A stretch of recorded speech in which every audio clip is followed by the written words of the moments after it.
Nous avions commencé en ce mois de juillet un nouveau thème intitulé Dieu n'est pas un homme. Dieu n'est pas un homme. Nombre chapitre 23, verset 19, un passage que l'on connaît. Nombre 23, 19, Dieu n'est pas point un homme pour mentir, ni fils d'un homme pour se repentir. Ce qu'il a dit ne le fera-t-il pas? Ce qu'il a déclaré ne l'exécutera-t-il pas? Dans notre relation que nous avons avec notre Père céleste, nous devons toujours garder en première position la vérité de la nature de Dieu.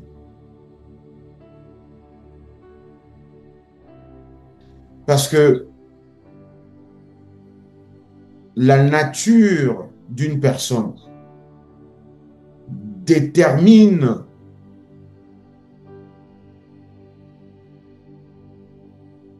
la relation qu'on peut avoir avec la personne. La nature ou le rôle d'une personne détermine ou caractérise la relation que nous avons avec elle. Notre relation avec Dieu doit être sur la base du fait que Dieu n'est pas un homme. Donc, même si on arrivait à faire ce que quelques chants chrétiens disent, même si je parcourais toute la terre, je ne trouverai aucun qui est semblable à toi.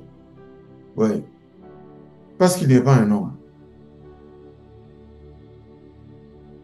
Dieu n'est pas un homme.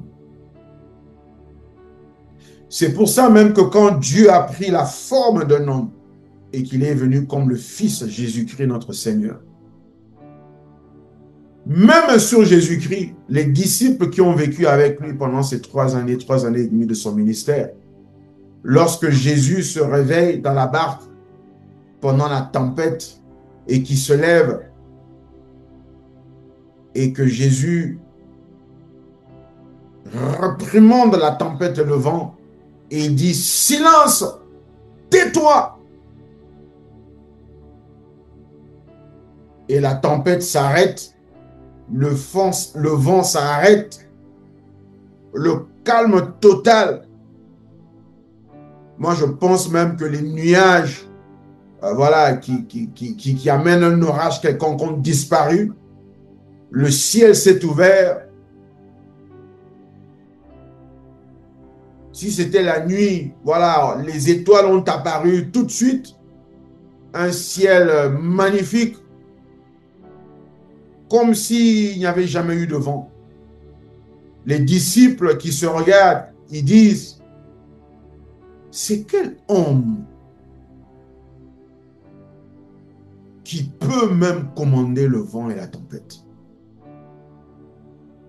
Oui, c'est un homme différent parce que c'est Dieu qui n'est pas un homme. Mais il s'est fait homme pour te sauver toi et moi. Donc, notre relation, nous voulons la baser sur la nature, le caractère et la personne de Dieu. Et non pas nécessairement sur ce que nous avons expérimenté avec Dieu. Parce que nous, les êtres humains, nous sommes limités dans notre intelligence, dans notre connaissance. Donc, nous tendons toujours à nous limiter aux expériences et aux connaissances que nous avons eues.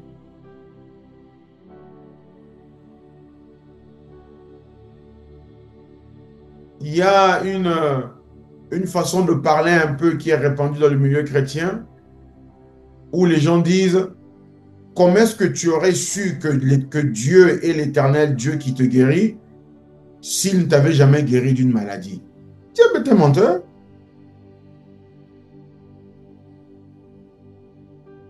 Dieu ne veut pas que tu aies une maladie pour que tu puisses expérimenter sa puissance qui guérit. Non.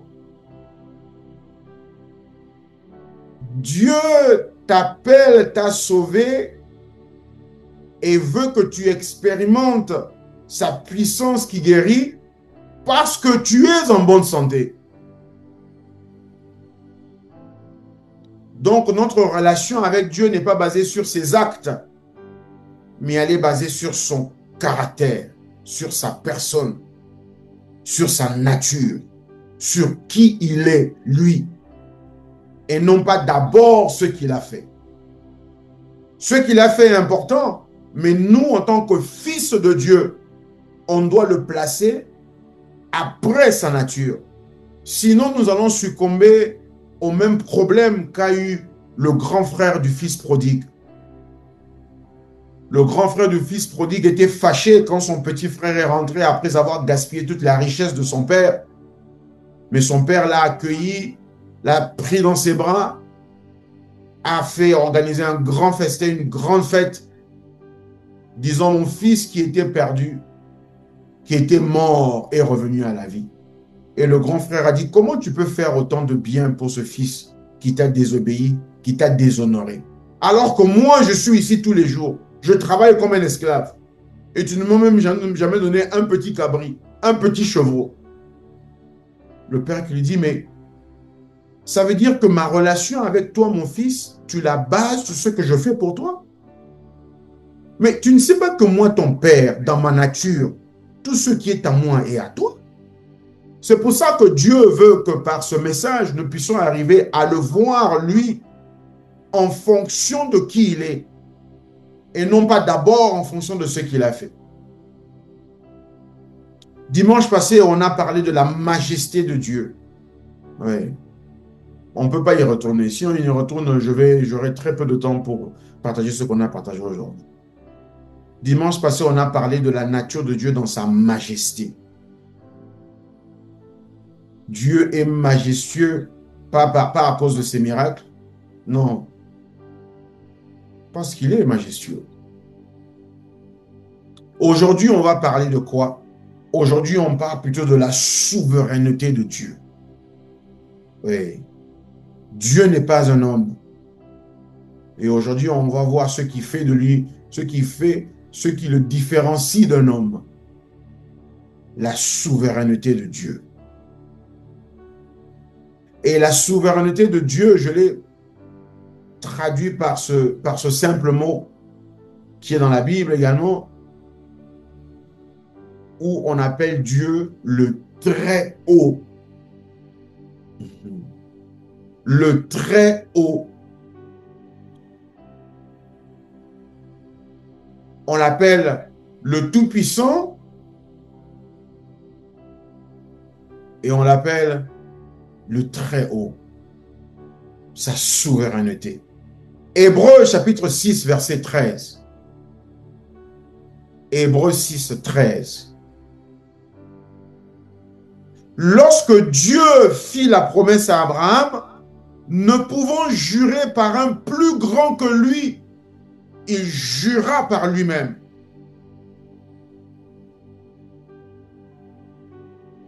Lorsque Dieu a dit à Abraham, Abraham, sacrifie pour moi ton fils, ton unique fils, celui que tu aimes bien, Isaac. Sacrifie-le pour moi. Viens me l'offrir comme sacrifice. Oui, c'est plutôt beaucoup plus correct. Abraham, viens m'offrir ton fils unique, celui que tu aimes.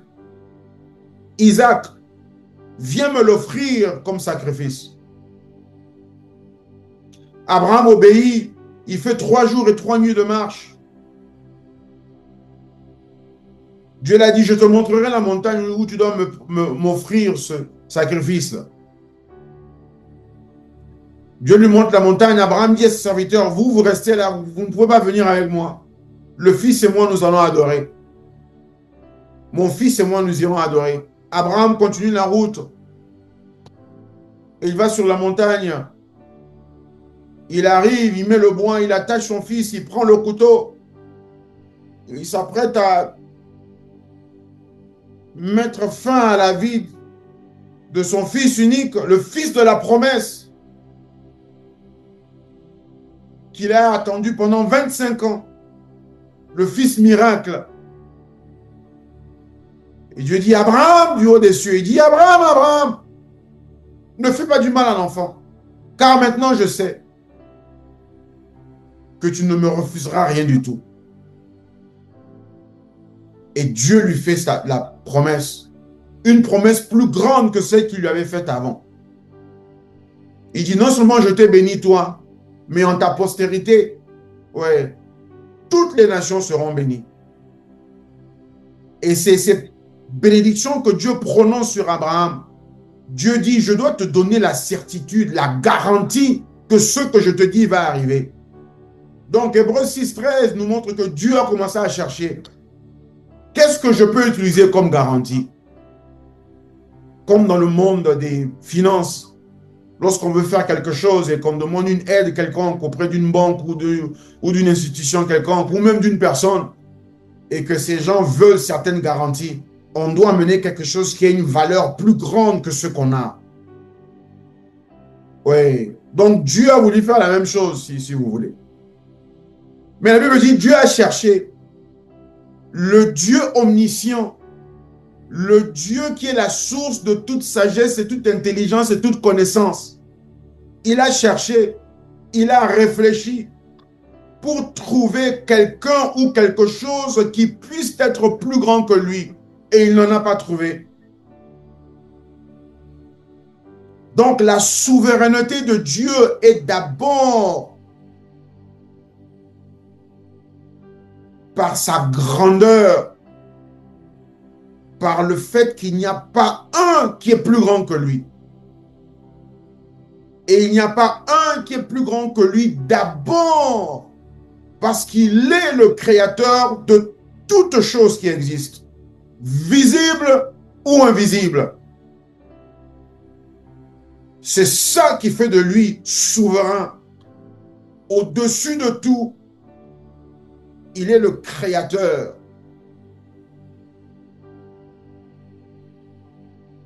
Il est souverain. Il ne répond à personne. Il n'a de compte à rendre à personne. Ni toi, ni moi. Oui, Dieu veut que nous le gardons à sa place. Parce que c'est lorsqu'on le garde à sa place que nous bénéficions de tous ces bienfaits que nous avons énumérés dans Psaume 103.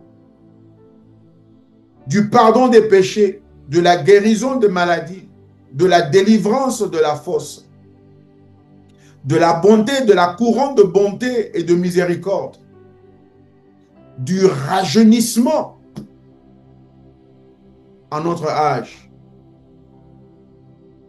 Oui, Dieu dit, je n'ai de compte à rendre à personne, parce qu'il n'y a personne qui est plus grand que moi. Ni toi, ni moi. Ni ton problème, ni mon problème. Et je n'aime pas dire ton ou mon. Non, parce que ce n'est pas notre problème. C'est un problème et ce n'est pas à moi. Oui. Ça, c'est ma montre. Elle m'appartient. Oui. Mais s'il y a un problème, ce n'est pas à moi. Il ne m'appartient pas. Il est venu contre moi, mais je ne veux pas m'associer à lui. Oui. Donc Dieu dit, même lorsque j'ai expérimenter un miracle, une intervention divine de la part de Dieu, il faut qu'on fasse attention et ne pas commencer à confirmer la grandeur de Dieu parce qu'il a fait une chose quelconque. Ça, c'est comme si ça avait été un combat où il y aurait pu avoir un vainqueur ou un autre. Non!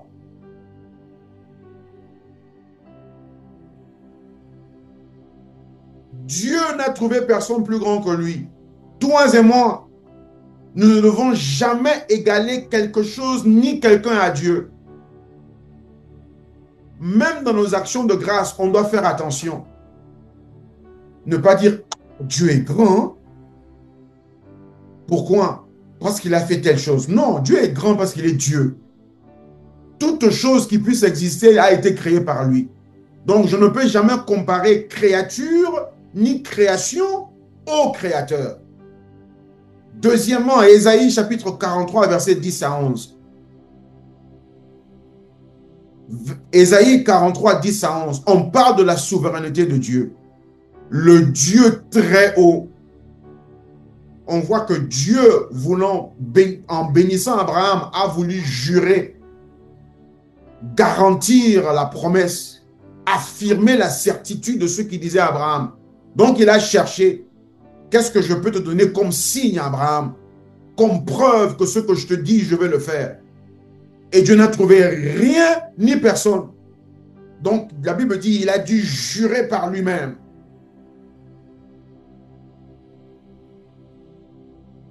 Ésaïe 43, verset 10 à 11. Ésaïe 43, 10 à 11. Dieu dit, vous êtes mes témoins, dit l'Éternel, vous et mon serviteur que j'ai choisi, afin que vous le sachiez, que vous me croyiez et que vous compreniez que c'est moi. Dieu veut que tu saches, Dieu veut que tu comprennes, Dieu veut que tu crois que c'est lui et lui seul.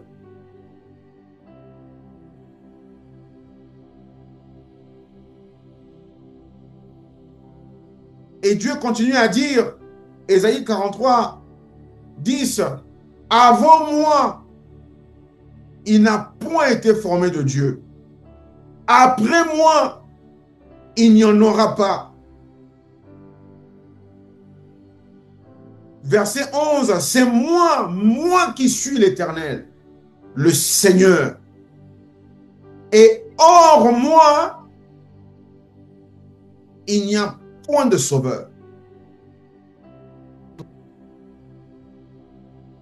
C'est pour ça qu'il y a un passage dans la Bible qui dit « Malheur à celui qui va en Égypte pour chercher du secours ». Ce verset ne veut pas dire que lorsque j'ai une situation quelconque, je ne peux pas aller solliciter l'aide de quelqu'un. Non, c'est pas ça que ça veut dire. Ce verset veut dire que dans mon cœur, ma confiance, la première personne à qui je parle, lorsque je suis dans une situation quelconque, bonne ou mauvaise, je cours d'abord vers une créature ou vers la création, au lieu d'aller d'abord vers Dieu. Ça, c'est un malheur. Parce que je ne reconnais pas Dieu comme étant le seul, l'unique et le véritable. Dieu dit à Israël, avant moi, il n'y a personne. Après moi, il n'y a personne. Oui, parce que je suis éternel. Donc, s'il y a quelqu'un qui vient après moi, il viendra quand? Puisque moi, Dieu, je suis éternel. Et hors de moi, il n'y a personne. Parce que je suis omniprésent. C'est David, je crois, ou le psalmiste qui dit, Seigneur, où irai-je loin de ta face? Si je vais dans les cieux, tu es là-bas. Dans les montagnes, tu es là-bas. Dans les collines, tu es là-bas. Dans la grotte, tu es là-bas. Dans la fosse, tu es là-bas. Même si je vais en enfer, tu es là-bas. Et j'aime bien cette explication qui nous a été donnée où quelqu'un dira, mais comment est-ce que Dieu peut être en enfer? Oui, c'est sa colère qui est en enfer. Sa colère, Dieu, c'est en enfer.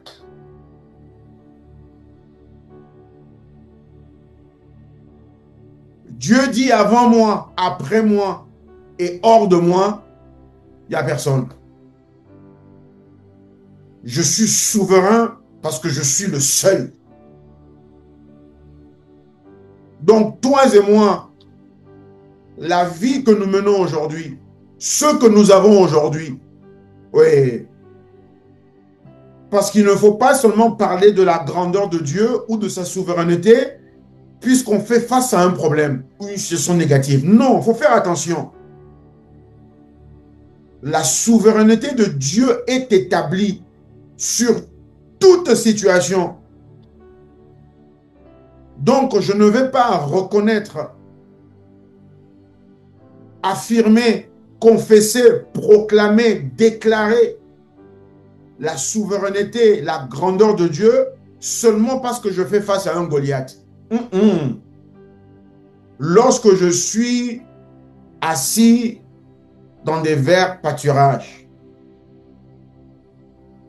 et conduit près des eaux paisibles, je vais toujours reconnaître la souveraineté de Dieu. Avant, après et hors moi, il n'y a personne, dit Dieu. Ésaïe 46, verset 10. Nous parlons de la souveraineté de Dieu. On a d'abord montré Hébreux 6 que Dieu est le plus grand. Il n'y a pas plus grand que lui. Là, on a montré que Dieu est le seul. Ésaïe 43, 10. Maintenant, Ésaïe 46, 10. La souveraineté de Dieu pour toi et moi. Ésaïe 46, 10. Ésaïe 46, verset 10. Merci Seigneur. Dieu dit, j'annonce dès le commencement ce qui doit arriver et longtemps d'avance ce qui n'est pas encore accompli.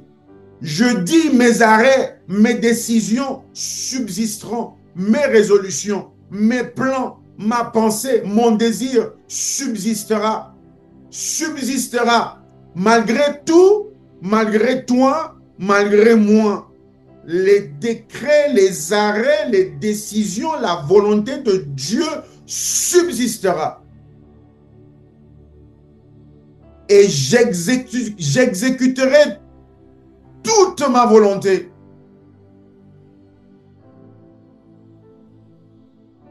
Dieu est souverain parce que dès le commencement de toute chose et longtemps avant toute chose, c'est lui qui l'a non seulement annoncé, mais c'est lui qui l'a exécuté.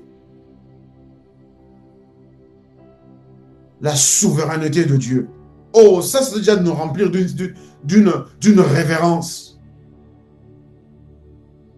Lorsque je sais que Dieu, dès le commencement et longtemps avant toute chose, a déjà annoncé et exécuté, ça veut dire que même lorsque je viens à lui dans ma prière, si c'est ça que j'ai dans mon cœur et mes pensées, mon attitude sera différente. Même lorsque je traverse une situation quelconque, agréable ou désagréable, mon attitude sera complètement différente. Nous pouvons penser à ceci en utilisant cet exemple simple. Un petit enfant qui vient nous parler, peut-être qu'il essaie un peu de faire le malin pour arriver à tirer un certain bénéfice. Mais toi et moi, en tant qu'adultes, on sait ce que l'enfant dit, on sait à quoi il pense, on sait où est-ce qu'il va en venir. Mais on le laisse quand même parler, on le laisse s'exprimer et on commence à l'aider à revenir sur le bon chemin. Mais en allant doucement, parce qu'on désire, oh, j'ai quoi ça, parce qu'on désire qu'il puisse comprendre, qu'il puisse croire et qu'il puisse savoir que la disposition de notre cœur envers lui, c'est toujours pour lui faire du bien. Alors on veut que l'enfant arrive à croire en nous, en notre parole. Parce que nous, on sait où est-ce que la situation aboutira. Nous, on sait quelles sont les étapes qui vont venir après. Nous, on connaît déjà la fin dès le commencement. Lorsque l'enfant arrive à comprendre ça, l'enfant commence à baser sa relation, non à sa relation avec le parent ou avec l'adulte, il le base non pas sur ce qu'il désire, mais sur le caractère et la nature du parent ou de l'adulte avec qui il échange. Et c'est ça que Dieu veut que nous ayons. Dans Ésaïe 46, Dieu nous dit, dès le commencement, nous apprenons lorsque nous voyons, lorsque nous entendons ou lorsque nous expérimentons. C'est là que nous apprenons une chose. Mais Dieu dit, ce n'est pas le cas avec moi. Dès le commencement, et le commencement là, ce n'est pas le commencement de la chose en question, c'est d'abord le commencement de la création. Jean chapitre 1er, verset 1. Au commencement était la parole était avec Dieu, la parole était Dieu. Jean chapitre 1, verset 1. Je pense que pratiquement tout chrétien connaît ce verset. Dieu dit dès le commencement, j'annonce, je connais, je sais, je vois. J'ai tout préparé, j'ai tout exécuté. Au commencement, Jean chapitre 1, verset 1, au commencement était la parole était avec Dieu et la parole était Dieu. Elle était au commencement avec Dieu. Toutes choses ont été faites par elle et rien de ce qui a été fait n'a été fait sans elle. La souveraineté de Dieu est établie, démontrée, affirmée, confirmée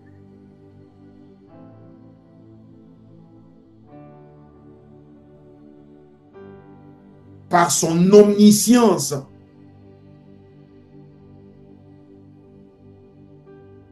Il connaît toutes choses et il a déjà fait toutes choses. Psaume 115, verset 1 à 3. Nous établissons les passages dans la Bible qui nous montrent la souveraineté de Dieu pour que nous arrivions à bénéficier pleinement, totalement, entièrement et perpétuellement de notre relation, de notre réconciliation, de notre union avec notre Père Céleste. Parce que si on ne sait pas, si on ne croit pas, et si on ne comprend pas cet aspect de la nature de Dieu, il nous manquera souvent des choses. Et Dieu ne sera pas l'auteur de ces manques-là.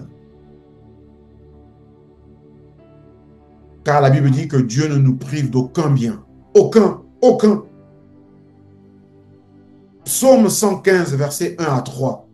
Psaume 115, 1 à 3. Non pas à nous, Éternel, non pas à nous, mais à ton nom donne la gloire. À cause de ta bonté, à cause de ta fidélité. Verset 2, psaume 115, pourquoi les nations diraient-elles, où donc est leur Dieu? Verset 3, notre Dieu est au ciel et il fait tout ce qu'il veut.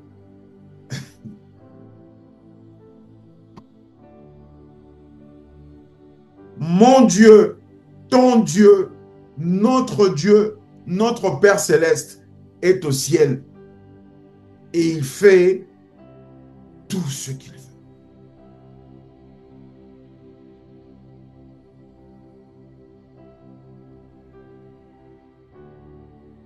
Aujourd'hui, nous voulons que notre âme le sache, le croit et le comprenne. J'aime bien ce que Dieu a dit dans le passage qu'on a lu tout à l'heure, dans Ésaïe 43, 10. Afin que vous sachiez, afin que vous croyiez et afin que vous compreniez que c'est moi. Dieu veut que tu saches, Dieu veut que tu crois, Dieu veut que tu comprennes que lui est dans le ciel et lui, il fait tout ce qu'il veut.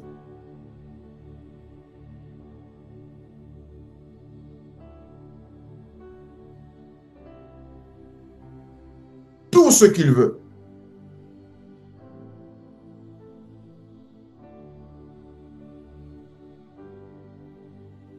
Dieu fait tout ce qu'il veut.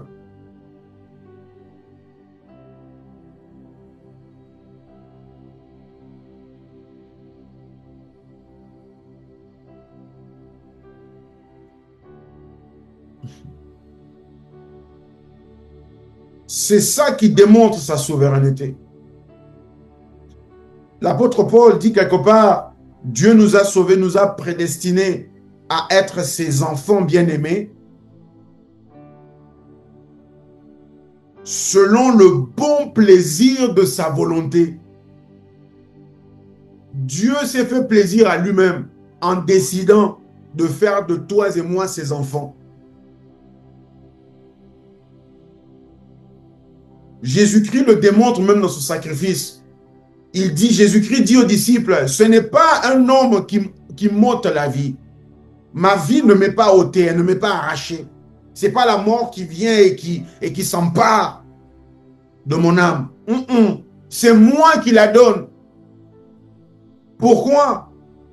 Jésus-Christ a dit aussi, parce que j'ai reçu cet ordre et le pouvoir de la donner et de la reprendre. Pourquoi? Parce que je suis Dieu et je fais tout ce que je veux.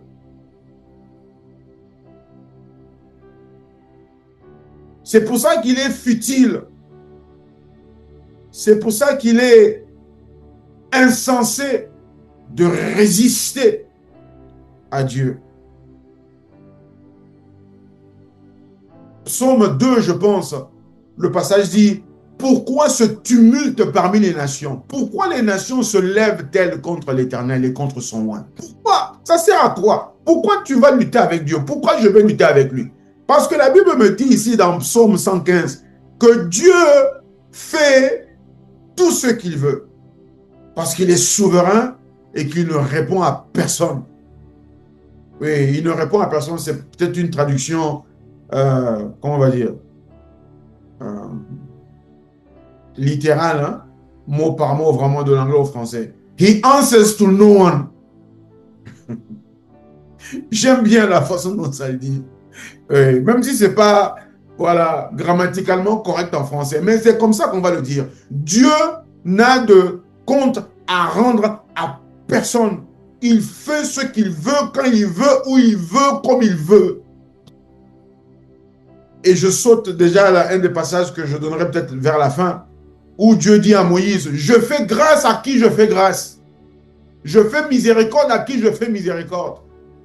Jésus l'a dit de cette façon, quand il a dit,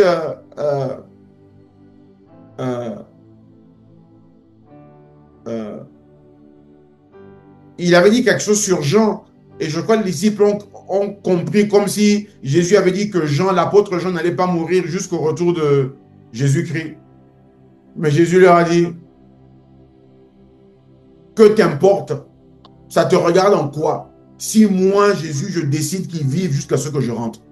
Toi, prends ta croix et suis-moi. Parce que moi, je fais ce que je veux. Si je veux accorder telle chose à telle personne, je suis libre de le faire. Qui viendra me dire pourquoi tu fais ce que tu fais? Qui va contester avec moi? Puisqu'avant moi, il n'y a personne. Après moi, il n'y a personne. Hors moi, il n'y a personne. Toi et moi, voilà l'attitude, voilà ce qu'on met dans nos pensées, dans nos cœurs, quand on vient à notre Dieu. Et ce Dieu-là, qui est le très haut, c'est notre Père céleste. Il fait tout ce qu'il veut. Donc, tout ce que Dieu veut faire pour toi, tout ce que Dieu veut faire pour moi, il le fait. Il n'y a ni un homme, ni une femme, ni une situation quelconque qui peut empêcher que la volonté de Dieu pour ta vie et la mienne ne s'accomplisse. Oh, pour ça même, des fois, tu peux arriver, malgré tout, tu ne fais que remercier le Seigneur. Parce que tu vois. Et c'est ça, je suis convaincu, la joie de l'Éternel. La joie de l'Éternel, ce n'est pas rire. C'est pas ça la joie de l'Éternel. Parce que dans Proverbe, ça dit quelque part que même la tristesse peut être cachée derrière le rire. Quelqu'un peut rire, mais le cœur est triste. La joie de Dieu, c'est quoi? c'est la certitude, la connaissance, la compréhension, la conviction, la foi que étant dans une situation quelconque, je sais, je reconnais, je comprends la supériorité infinie, incomparable de Dieu. Donc ça me fait rire. Parce que quand je regarde la situation, je dis, mais oh là là, j'ai même pitié de la situation. Parce que tu viens vers une personne qui est entre les mains de celui qui n'a de compte à rendre à personne.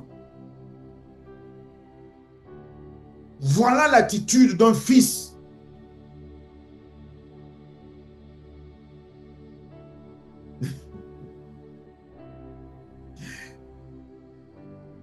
Dieu fait ce qu'il veut. Et ce qu'il veut faire pour toi s'accomplit au nom de Jésus-Christ. Ce qu'il veut faire pour moi s'accomplit au nom de Jésus-Christ. Oui.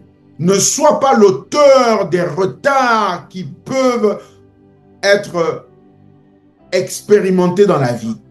N'en sois pas l'auteur. Ne résiste pas à Dieu. Puisque dans ce passage, il n'y a rien qui puisse le résister.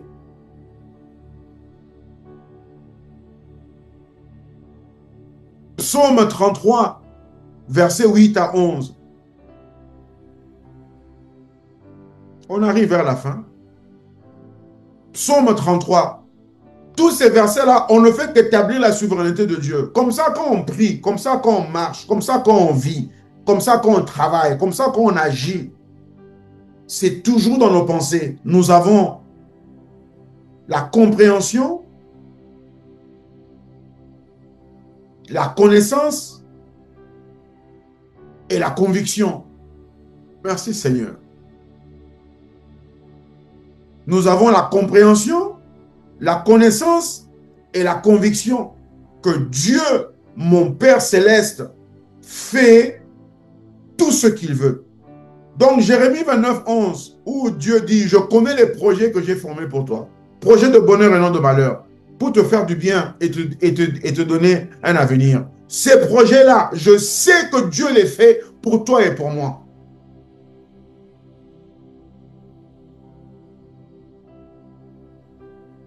Parce qu'il est au ciel.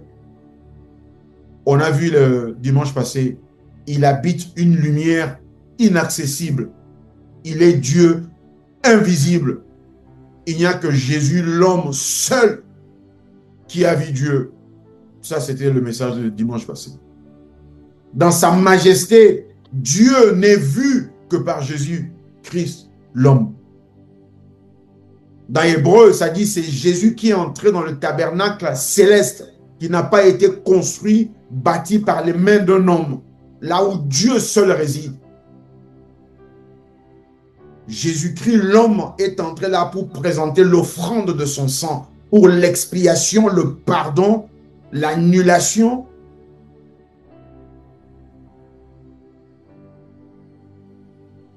du péché de l'humanité. C'est dans ce ciel-là que Dieu habite. Et de ce ciel, et le ciel, ce n'est pas une distance, c'est juste une dimension. Pour aller au ciel, c'est même plus court que moi étendre ma main comme ça. C'est juste, lorsque Dieu ouvre la porte, les yeux, la compréhension, l'intelligence, tu vas juste du naturel au spirituel. Voilà, mais c'est pas de ça qu'on parle aujourd'hui. Psaume 33, verset 8 à 11. La souveraineté de Dieu, c'est par sa position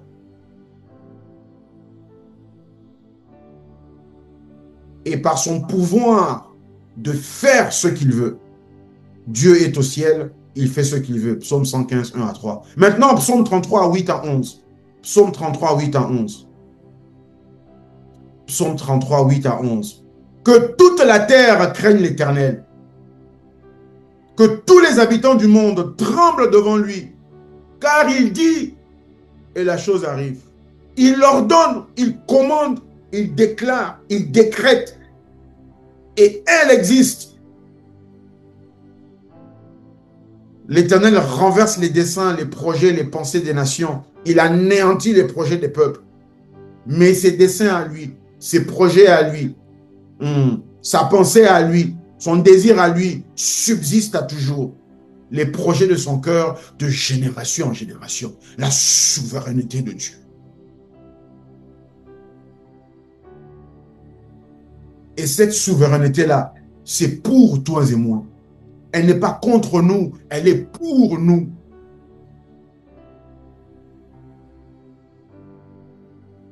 Dieu dit, Dieu ordonne, la chose arrive, la chose existe.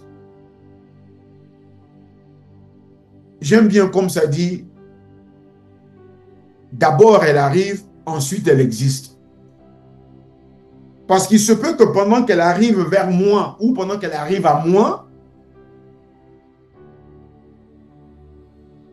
je sois tenté de douter de son existence. Mais Dieu te dit à toi et à moi, comme ce qu'il a dit au prophète Habakkuk, si la prophétie tarde, attends-la, car elle s'accomplira et se manifestera certainement. Pourquoi? Parce que je l'ai dit. Elle arrive à un temps fixé.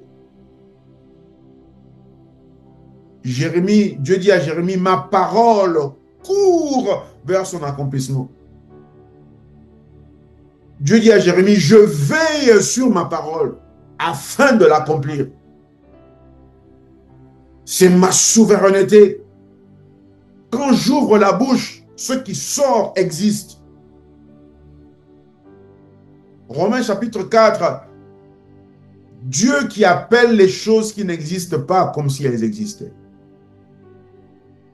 Dieu dit à Abraham, un homme de 99 ans, qui ne peut plus avoir d'enfant, tu seras père des nations.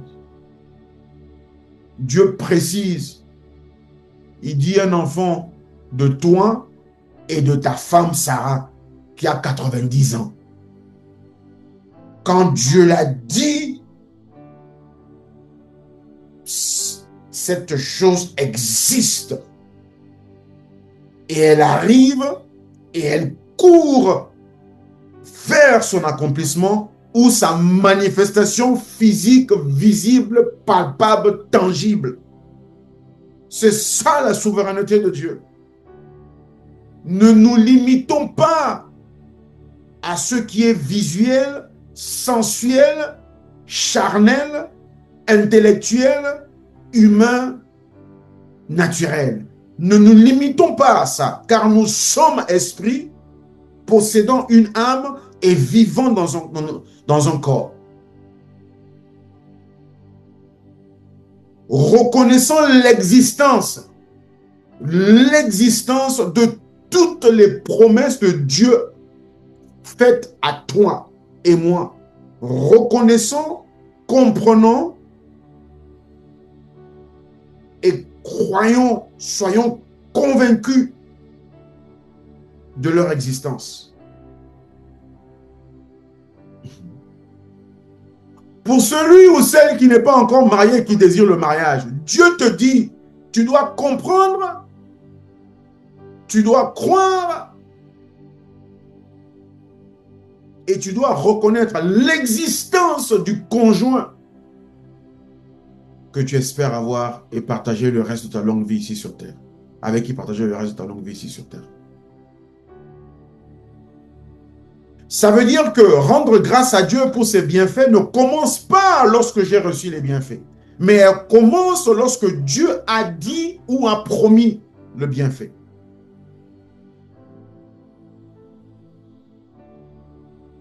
Ça, c'est une relation, voilà, de niveau supérieur. Relation d'une personne mature, mûre, qui a l'expérience des Écritures, qui a l'expérience de la nourriture solide, l'expérience, le discernement, le discernement à juger, reconnaître ce qui est de Dieu, ce qui est promis par Dieu. C'est pour ça que la Bible dit, oui, nous ne marchons pas selon la vue, nous marchons par la foi et non par la vue. Parce que quand Dieu a dit, ça existe. Parce qu'il est souverain. Il fait tout ce qu'il veut. Maintenant, Apocalypse chapitre 22, 12 à 13.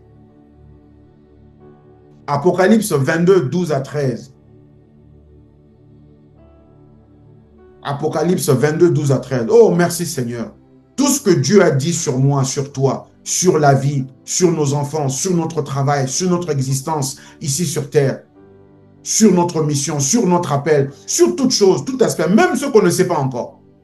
Même les promesses de Dieu que nous ignorons encore. Tout cela, Seigneur, nous nous mettons d'accord avec toi. Nous croyons en leur existence. Ça existe. Et nous les appelons à leur manifestation.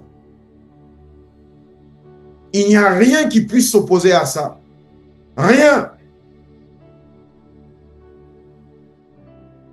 Dieu a dit, Dieu a ordonné, ça arrive, ça existe. Et je le toucherai, je le posséderai. Apocalypse 22, 12 à 13. Voici, Jésus dit, je viens bientôt. Et ma rétribution, ma récompense est avec moi pour rendre à chacun selon ce qui est son œuvre, ce qu'est son œuvre. Verset 13, Apocalypse 22. Je suis l'alpha et l'oméga, le premier et le dernier, le commencement et la fin. Jésus-Christ, l'homme, Dieu, dans le corps humain, vient nous dire à toi et à moi, ma souveraineté est démontrée par le fait que je suis le commencement de toute chose et la fin de toute chose. Ça veut dire quoi? C'est moi qui établis les règles, c'est moi qui établis les principes, c'est moi qui établis les lois qui gouvernent toutes choses. Il y a un passage dans Ésaïe, je crois, où Dieu dit, les hommes fabriquent des armes, mais moi je suis le Dieu qui a créé l'arme là. Ça veut dire les éléments qui constituent l'arme, c'est Dieu qui les a fait. Les atomes, les cellules, les éléments chimiques. Oui, quand tu vas dans la nature, dans sa toute petite existence, au niveau cellulaire, niveau atomique, niveau je ne sais quoi d'autre. Oui, Dieu dit le plus petit là, c'est moi qui l'ai fait. Donc c'est moi qui gouverne, qui contrôle toutes choses. Comme avec une télécommande. Oui, en essayant d'utiliser un peu l'intelligence humaine. Oui. Dieu dit, je suis, Jésus dit, Dieu dit, je suis l'alpha et l'oméga. Je suis celui qui a établi les lois de la nature. Oh, merci Seigneur. C'est moi Dieu.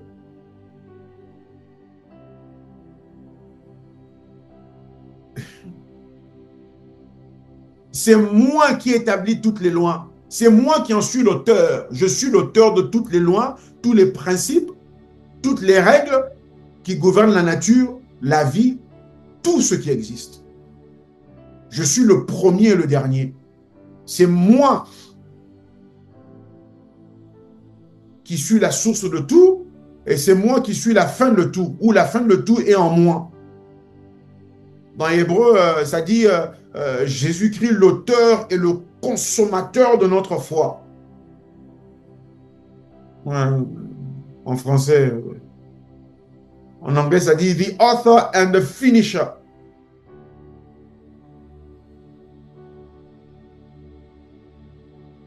Celui qui a écrit notre foi et celui qui l'a conclu, c'est Dieu.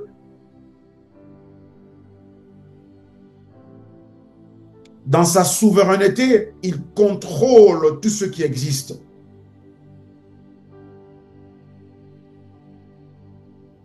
La Bible dit dans Proverbe, je crois, que le cœur du roi est un courant d'eau dans les mains de l'Éternel. Et il incline où il veut.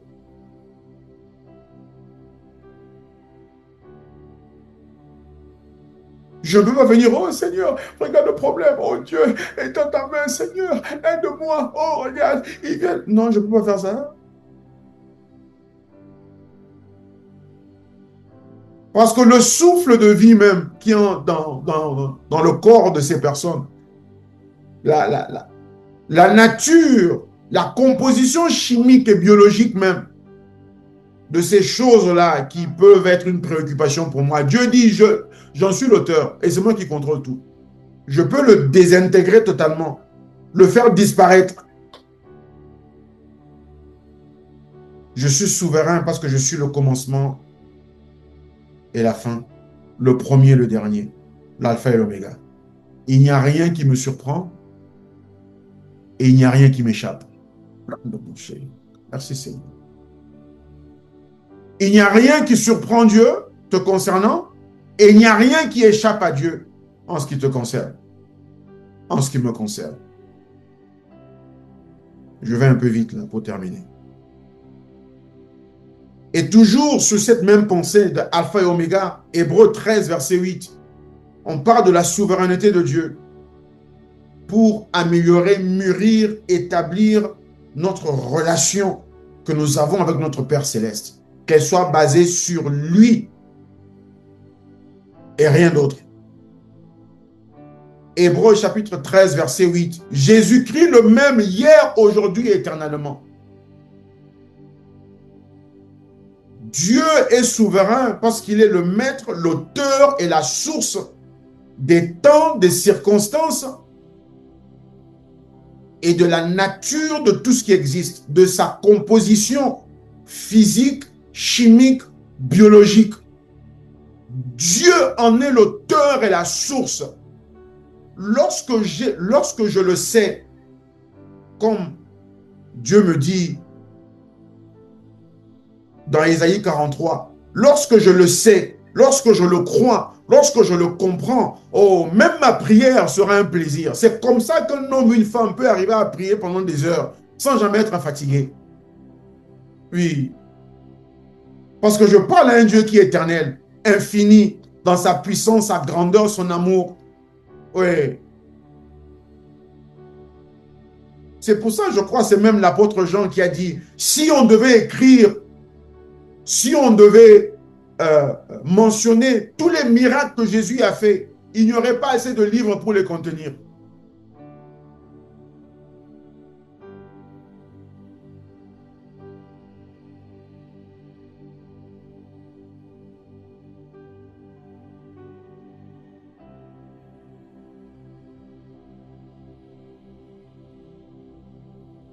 Dieu te dit à toi et à moi, Jésus-Christ notre Seigneur, Dieu dans le corps, dans la chair, est le même hier, aujourd'hui et éternellement. Ce que Dieu a dit pour toi et pour moi, à toi et à moi, hier, ce que Dieu t'a dit à toi et à moi, lorsque nous étions dans une attitude qui était conforme à sa parole, il reste le même si nous nous éloignons ou si nous nous égarons. Ça, c'est important. L'apôtre Paul a dit, si nous sommes infidèles, lui, Dieu, Jésus-Christ, il reste fidèle. Il reste fidèle. Fidèle à sa parole, fidèle à sa promesse, fidèle à toi. Il reste toujours fidèle. Pourquoi? Parce qu'il ne peut pas se nier lui-même. La fidélité de Dieu n'est pas une question de toi, c'est une question de lui, sa nature. Il se contredirait s'il agissait envers nous selon nos fautes ou nos faiblesses. Il arrêterait d'être Dieu s'il agissait comme un être humain en fonction de ce qu'on a fait ou ce qu'on a dit. Il dit, je suis le même. C'est dans Malachie, je crois, où Dieu dit, enfants d'Israël, reconnaissez que je suis l'Éternel Dieu et je ne change pas. Et c'est pour cela que vous, enfants d'Israël, vous n'êtes pas consumés. C'est parce que je ne change pas. Je ne change pas comment? Je ne change pas dans mon amour. Je ne change pas dans ma fidélité. Je ne change pas dans ma bonté. Je ne change pas dans ma miséricorde. Ça dit l'Éternel Dieu qui est bon, compatissant, riche en bonté, lent à la colère. Lent à la colère. Lent à la colère. L'apôtre Paul dit dans Romains que c'est après une seule offense que la loi nous a condamnés. Mais c'est après plusieurs offenses que la grâce est venue pour nous sauver. C'est pour ça que là où le péché abonde, la grâce, la bonté, la fidélité de Dieu va toujours surabonder. Parce qu'il est souverain. Il est le même hier, aujourd'hui et éternellement. Il ne change pas dans son amour, sa bonté, sa fidélité envers toi et moi. C'est parce qu'il a décidé de le faire et il n'a de compte à rendre à personne. Dieu t'aime malgré toi, malgré moi, malgré tout. Même Lucifer, l'accusateur des frères, toute accusation qu'il apporte contre toi, comme il a fait avec Job, déjà maintenant il ne peut même plus le faire puisque le sang de Christ a été versé. Mais même s'il venait pour nous accuser dans notre conscience vers les autres, Dieu dit par l'apôtre Jean, même si ta conscience te condamne, moi Dieu, je suis ton avocat et je suis plus grand que ta conscience parce que je suis souverain. Arrête de parler à Dieu comme quelqu'un à qui on a étendu une miséricorde, un pauvre qui ne vaut rien du tout. Non, tu vaux plus que toute autre chose dans la création de Dieu. Dieu te fait une promesse dont même Lucifer n'a pas bénéficié. Bon, je ne veux juste pas nous comparer avec Lucifer. Je veux juste essayer de provoquer un certain réveil dans nos pensées et dans nos sentiments. Il est le même. Il ne change pas.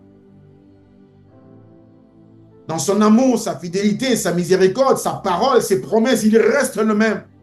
C'est pour ça que même si toi et moi, nous nous égarons, mais lorsque nous revenons à Dieu, Dieu sera toujours au même endroit. En fait, quand on s'égare, il est toujours là à côté de nous. Parce qu'il attend. Parce que c'est l'enfant prodigue, lorsqu'il s'est repenti, la Bible dit, il s'est assis, il est revenu d'abord à lui-même.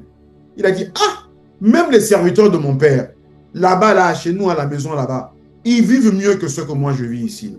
Ils mangent mieux que ce que moi je mange ici. Je vais rentrer à mon père. Et je veux le supplier, dire, papa, j'ai péché contre toi, mais prends-moi au moins comme ton serviteur. Le fils a cru qu'il avait une longue marche, une longue démarche à faire pour être reçu de nouveau par son père. Mais son père l'a montré, ce n'est pas une distance. Il n'y a pas de longue marche à faire, puisque aussi loin que tu puisses aller de moi, moi je resterai toujours là à côté de toi. C'est pour ça que l'apôtre Paul dit dans Romains, qu'est-ce qui nous séparera de l'amour de Dieu? Qu'est-ce qui va te séparer? Qu'est-ce qui peut me séparer, toi et moi, de l'amour de Dieu? Parce que dans sa souveraineté, il a décidé que je resterai avec toi jusqu'à ton dernier souffle. Même si tu donnes, même si un non-croyant, un infidèle, ok, donne sa vie à Christ à son dernier souffle, il est transporté dans le royaume de lumière. On a l'exemple avec le brigand, les bandits là qui étaient crucifiés à gauche et à droite de Jésus. Un a dit, Seigneur, souviens-toi de moi. Qu'est-ce que Jésus lui a dit? Il faut d'abord faire ta confession, il faut faire ta prière de délivrance, il faut faire ta prière d'affirmation. Oui, peut-être un peu toutes les règles qu'on instaure un peu dans l'église. Je comprends, peut-être dans l'église, on fait un système pour apporter les gens à comprendre, à grandir, à mûrir. Oui, mais il faut faire attention. Ce ne sont pas ces actes-là qui t'amènent au salut. Le salut est immédiat, instantané. Dieu, le salut est à la porte. Dès que tu dis oui, même plus rapide que le son, plus rapide que la lumière, plus rapide que tout. C'est à la vitesse céleste divine de Dieu. Dieu dit, dans ce bienfait-là, moi je reste fidèle. Et maintenant on termine. Non, là on termine vraiment. Psaume 115, verset 16. Tout ce que nous venons d'évoquer et d'énumérer, tous ces aspects, ces principes, ces lois, ces vérités, qui affirment, confirment et établissent la souveraineté de Dieu, nous amène à ce point-ci. Dans sa souveraineté, Dieu dit dans Psaume 115, verset 16. Psaume 115, verset 16. Les cieux sont les cieux de l'Éternel. On l'a déjà vu dans un des psaumes là. Le psalmiste a dit, pourquoi les nations diraient-elles où est leur Dieu? Notre Dieu est dans le ciel et il fait tout ce qu'il veut. Dieu confirme, oui, les cieux, ça veut dire le domaine, ok? La dimension spirituelle, le domaine spirituel. Ça ne parle pas du ciel qu'on voit, non, ça parle de la dimension spirituelle. Ça m'appartient à moi, Dieu dit, c'est à moi. Mais la terre, la nature, je l'ai donnée au Fils de l'homme.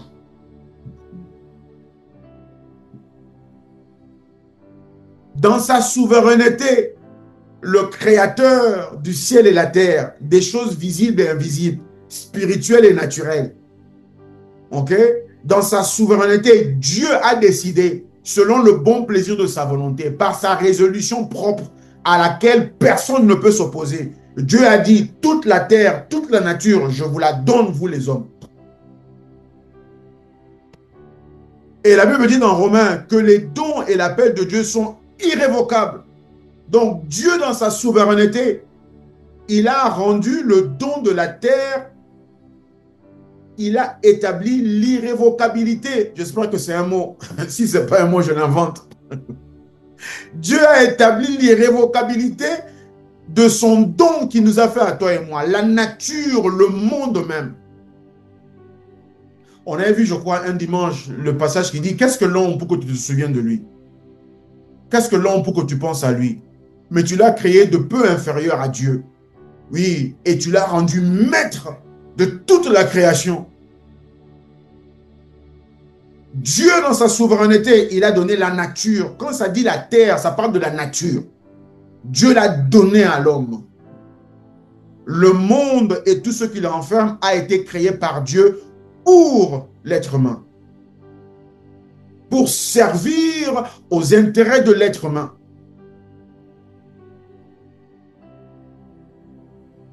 C'est dans sa souveraineté qu'il a décidé.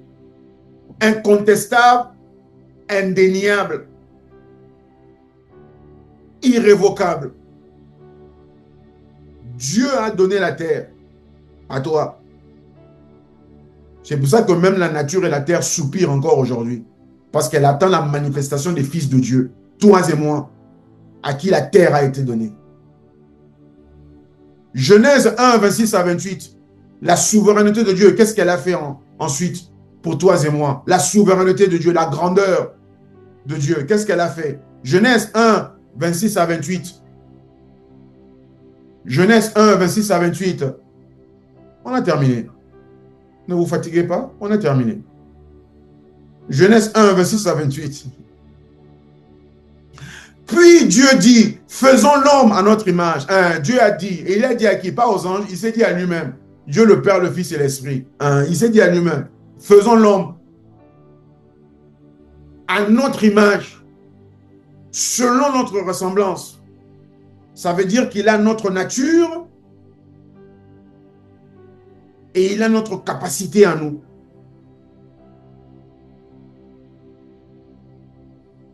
Et on va le faire pourquoi? Pour qu'il domine sur les poissons de la mer, sur les oiseaux du ciel, sur le bétail, sur toute la terre, sur tous les reptiles qui rampent sur la terre. Verset 27, Genèse 1, Dieu créa l'homme à son image, il le créa à l'image de Dieu, il créa l'homme et la femme.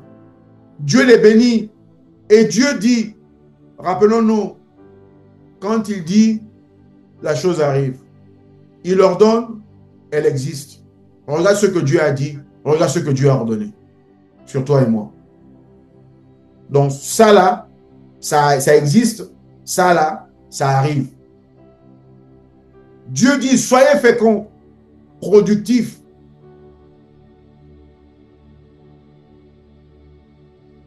Remplissez la... Soyez féconds, multipliez-vous, remplissez la terre. Assujettissez-la, contrôlez-la et dominez sur elle, régnez sur elle. Hmm.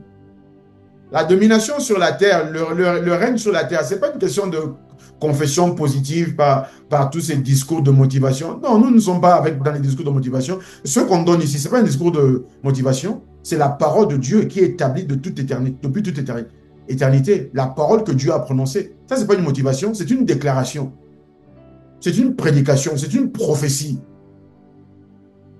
Ce n'est pas une motivation.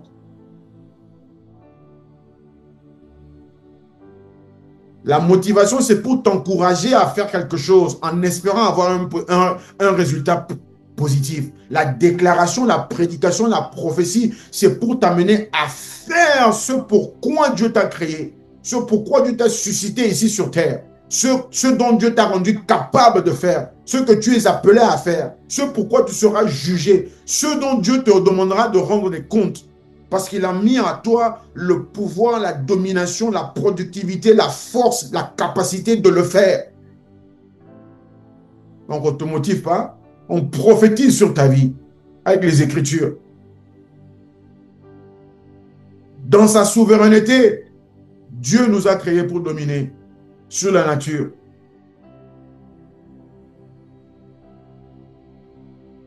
La transformer, être créatif, innovatif. Ouais. Dominer, c'est pas seulement être le plus grand. C'est pas ça, dominer. Dominer, c'est être productif, être créatif, innovatif, savoir aider, relever, soulever, améliorer, transformer les choses. Mais l'être humain peut avoir un problème s'il décide que ce soit un problème. La plus grande, je veux le dire ainsi, la plus grande bénédiction dans la nature de l'être humain, c'est sa liberté de choisir.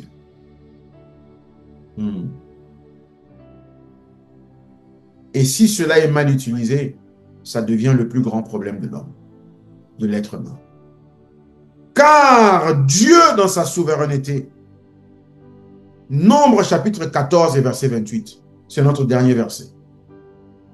Nombre 14, 28. Nombre 14, 28. Nombre 14, 28. Ça, c'est lorsque les enfants d'Israël ont traversé le désert pendant 40 jours et 40 nuits et qu'ils arrivent finalement devant le Jourdain. Ils voient la terre promise. Dieu dit à Moïse, envoie des espions pour aller inspecter, prospecter tout le pays, voir ce qu'il est, ce qu'il renferme, sa taille, sa grandeur et voilà, sa nature et tout. Et quand ils partent, ils reviennent et ils donnent un mauvais rapport. Un rapport d'hésitation, d'incrédulité, de peur, de crainte. Ils disent à nos propres yeux, devant eux, nous étions comme des sauterelles. Devant les habitants de cette terre que Dieu nous a promise. Devant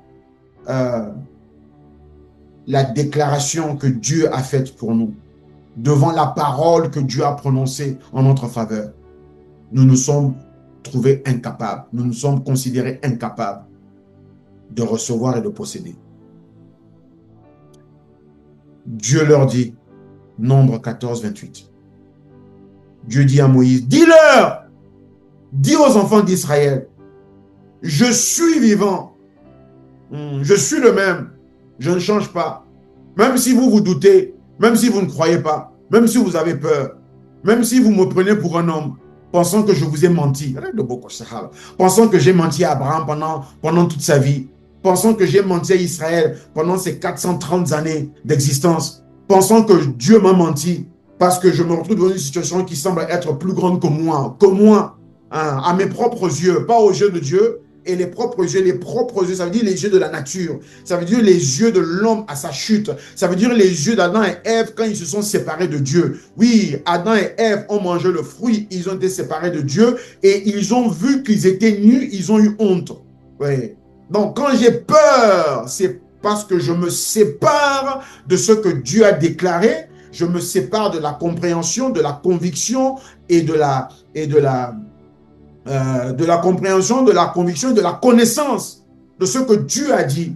quand je me sépare de ça, c'est là que je commence à me voir à partir de mes propres yeux, au lieu de me voir à travers les yeux de Dieu, à travers la parole de Dieu, à travers les promesses de Dieu. Dieu leur dit, mais moi je reste vivant. Même si vous, vous agissez comme de simples hommes mortels. Il dit, je suis vivant, dit l'Éternel. Nombre 14, 28. Dieu dit, je vous ferai ainsi que vous avez parlé à mes oreilles.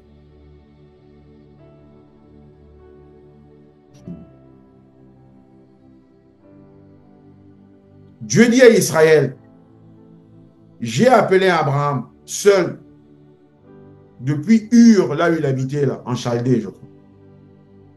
Il a fait tout son voyage. Il est arrivé à Canaan. Il a attendu 25 ans. Je lui ai donné le fils de la promesse, Isaac. À son tour, Isaac a attendu 20 ans pour avoir ses fils Jacob et Ésaü. Jacob a dû attendre 21 ans pour avoir ses 12 fils, les 12 tribus d'Israël. Les 12 tribus d'Israël ont dû attendre 430 ans pour devenir la nation d'Israël. Maintenant, Dieu leur dit, la promesse, la déclaration n'a pas été faite à vous, je l'ai faite à votre père, Abraham. Maintenant, je vais l'accomplir. Parce que ce que je dis existe, ce que j'ordonne existe, ce que je dis arrive. Maintenant, les enfants d'Israël arrivent devant la terre promise, devant la promesse que Dieu leur a faite, à leur père. Mais Dieu dit, je ne peux pas accomplir ce que j'ai dit à Abraham.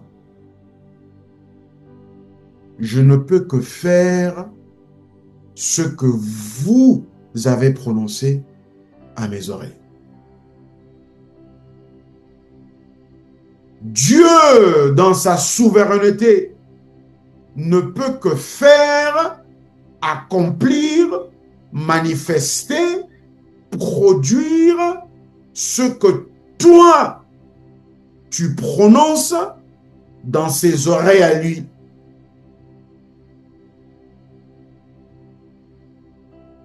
La souveraineté de Dieu est contrôlée, limitée ou conformée à ta confession, ta déclaration, tes paroles.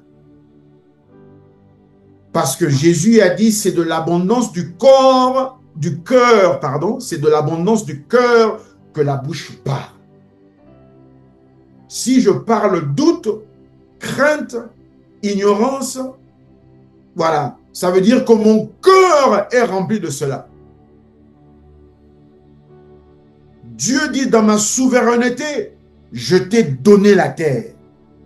Dieu dit dans ma souveraineté, je t'ai donné la domination sur la terre. Dieu dit dans ma souveraineté en moi divine de Dieu, je t'ai donné la volonté de choisir. Et Dieu dit dans ma souveraineté, je ne ferai que ce qui est conforme à ta parole.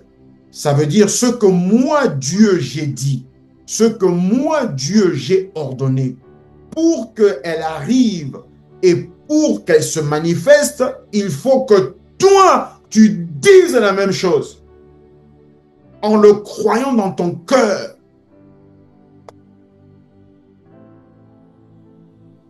La souveraineté de Dieu ne fait pas de lui ce qu'on voit, toutes ces histoires qui n'ont aucun sens, toutes ces histoires de mythologie, de toutes ces histoires de tous ces dieux à gauche et droite là.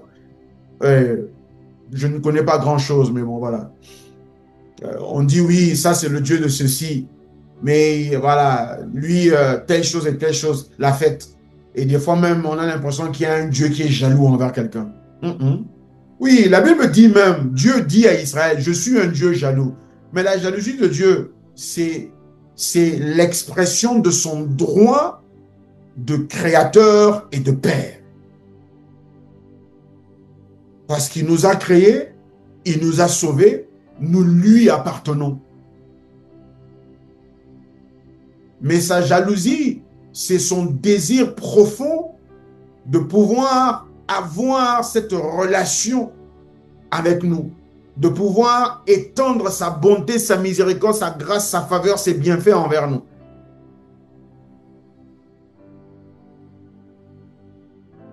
Mais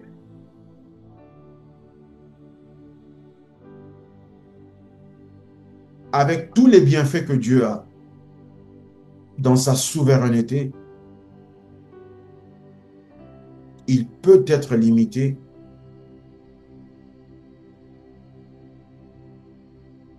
par la volonté de l'être humain, la décision de l'être humain, la confession de l'être humain.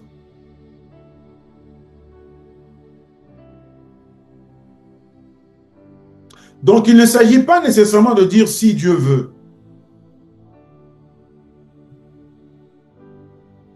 Mais la question ce matin, Dieu dit, est-ce que toi tu veux? Est-ce que tu veux vraiment avoir ce que j'ai déclaré? Dieu te pose la question ce matin comme il a posé au prophète Ézéchiel. Fils de l'homme, ces eaux desséchées, peut-il encore vivre?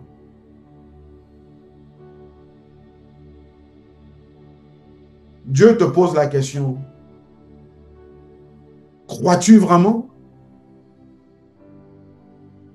que cela va arriver? Parce que dans ma souveraineté en moi, j'ai besoin que tu sois d'accord pour que je puisse agir ou pour que ma parole puisse s'accomplir. C'est dans 2 Chronique, chapitre 16, je crois, où la Bible dit que les yeux de l'Éternel parcourent toute la terre, cherchant un homme, une femme, à qui il va montrer sa force et sa puissance. Un homme, une femme dont la conduite qui s'est parfaitement attachée à Dieu, soumis à Dieu, qui a confiance en Dieu, qui connaît sa parole, ses promesses, qui les croit, qui les attend et qui espère en lui. Dieu dit, je veux montrer ma souveraineté, qui n'est que pour te faire du bien. Mais il faut que tu sois d'accord dans ta compréhension, dans ta conviction et dans ta connaissance. Dieu est souverain, mais c'est toi qui décides quels sont les bénéfices de sa souveraineté dans ta vie.